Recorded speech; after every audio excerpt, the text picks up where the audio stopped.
Hello guys, welcome back to my blog channel. এটা হলো রিয়ার রিসেপশনের video. তো রিসেপশনের দিন আমি রেডি হয়ে চলে গেলাম।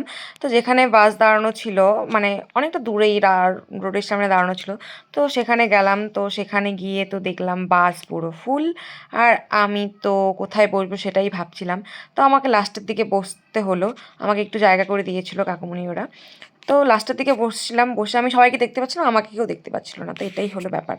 তো লাস্টের দিকে বসে তো খুবই মজা হয়েছে, আমরা খুব মজা করতে করতে গিয়েছি। তারপরে চলে গেলাম রিয়ার রিসেপশানে, যেখানে রিসেপশানে জায়গা করে হয়েছিল। তো সেখানে গিয়ে রিয়ারদের যে রিসেপশানের ডেকোরেশনটা করেছিল সুন্দর করেছিল, ভালো লাগছিল। ওখানে যাওয়ার পরে ফার্স্টে রিয়ার সাথে দেখা করে কিছু ফটো ক্লিক করে তারপরে আমি চলে যাই যেখানে খাবারের জায়গা করেছিল, মানে স্টার্টার করেছিল, ফুচকা করেছিল, পাপড়ি চাট করেছিল, পকোড়া করেছিল। তো সেখানে গিয়ে দেখি ভীষণই ভিড়, মানে মেয়েদের দলগুলো সব ওখানে ছুটে চলে গিয়েছে। তো আমিও তাদের দেখে আমিও চলে গিয়েছি। তারপরে দেওয়া হলো আমাদের টিফিন। টিফিন আমি হাতে নিয়ে দাঁড়িয়ে আছি, আমি ভাবছি যে আগে আমি ওদের সাথে ফুচকা খেয়ে নিই। তারপর কিছুক্ষণ ওয়েট করে খেলাম আমি ফুচকা। ফুচকা খেয়ে আমারও মন শান্তি হয়ে গেল। তো দেখা হবে নেক্সট ভিডিওতে, বাই।